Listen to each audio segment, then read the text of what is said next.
Very early on in his career, Mark Sanchez was in back-to-back AFC title games, being on the verge of a Super Bowl appearance, being led by defensive mastermind Rex Ryan as head coach, and a star-studded defense that featured the phenomenon known as Revis Island. Ultimately, the team imploded and most of their weapons went their own way. Many people believe that the person responsible for the Jets never being the true threat that they could have been was Sanchez himself. But was it really all on him? Today's video, we will deep dive into the career of Mark Sanchez and find out just how bad he truly was. But you know what, let's backtrack just a little bit. How did the Jets get into position to draft Sanchez in the first place? And why was Sanchez himself regarded as a high prospect in the 2009 draft? The Sanchez was born on November 11th, 1986 in Long Beach, California. He had a particularly strict home life. That home life would transition to his work ethic in sports, more specifically football.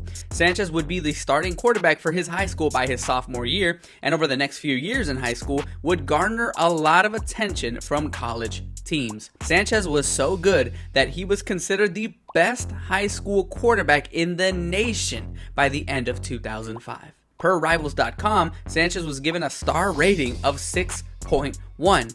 And on a side note, guys, I really thought that was something that only went up to like 5 stars. The 6-star recruit would commit to USC and would continue his success in college. But for his first few seasons, Sanchez would deal with a few injuries and a few off-the-field issues. But by his 2008 season, when the Trojans named him the starter for the year, Sanchez did not disappoint.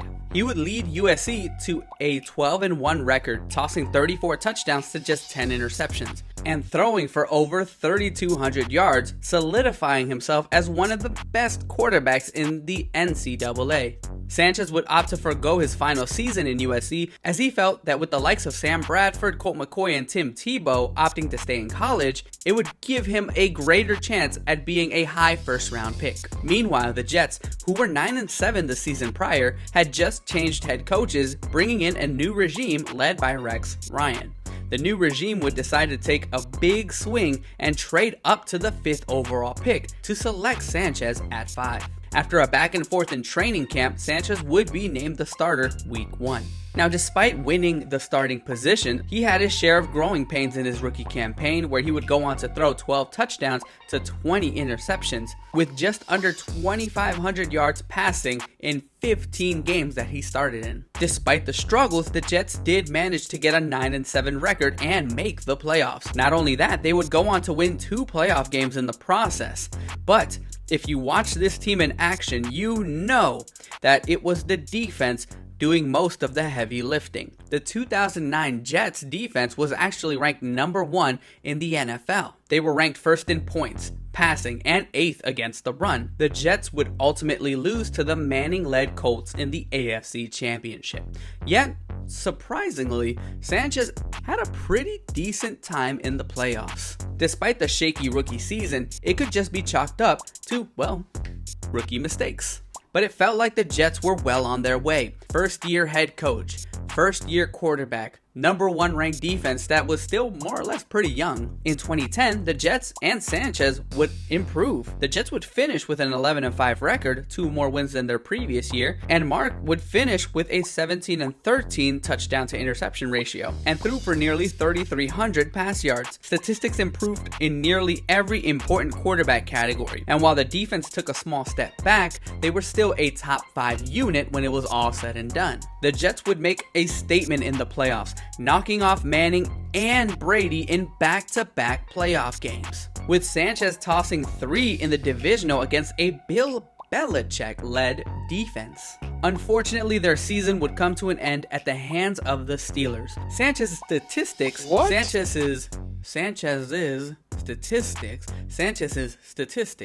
you get what I'm trying to say. His statistics show that he did his part, but it was too little too late, as the Jets were just outside of the Super Bowl game again. Don't get it twisted, this is still a great year, but now in year 3, in 2011, Sanchez is now tasked to carry more of the load, and it seemed like he was up to the challenge, at least at first. Sitting at 8-5 in the 2011 campaign, the Jets were well on their way to make another deep playoff run. Sanchez had been playing well, the defense had been holding up, and all they had to do was win 2 out of the next 3 games to be guaranteed a spot in the playoffs, with still a possibility to make the playoffs just by winning one of them. The Jets and Sanchez would ultimately collapse in the final 3 games, however. They would get shellacked by the Eagles and follow that up with a 2-score loss to the Giants, and would wrap up their season losing to the woeful 5-10 Dolphins, who literally had nothing to play for other than spoiler alert for this game. In those 3 games, Sanchez would average a measly 205 yards per game, throwing 5 touchdowns and 7 interceptions and fumbling another 2. A terrible end to a team that had Super Bowl aspirations. For some, while this may have felt like just a small setback, for us, the ones with the ability of hindsight, their loss against the Steelers the year prior would be the end of the Jets returning to the playoffs, even to this day. 2012 would be the beginning of the end for the Sanchez's time in New York. During a 4-game stretch early on in the season, Sanchez failed to reach a completion percentage of 50% in any of those games, bringing into question if this guy was indeed the guy that they were looking for. To sum up the entirety of 2012, or maybe even his entire time with the Jets, you have to look no further than the Thanksgiving game against the Patriots, in which Sanchez would run into his own guy's rear end, fumbling and giving up the defensive touchdown in short order. And due to a season-ending injury in 2013, with the addition of the Jets drafting Geno Smith, Sanchez would ultimately be released before the start of the 2014 season. And from then on, Sanchez would primarily be viewed as more of a backup option in the NFL.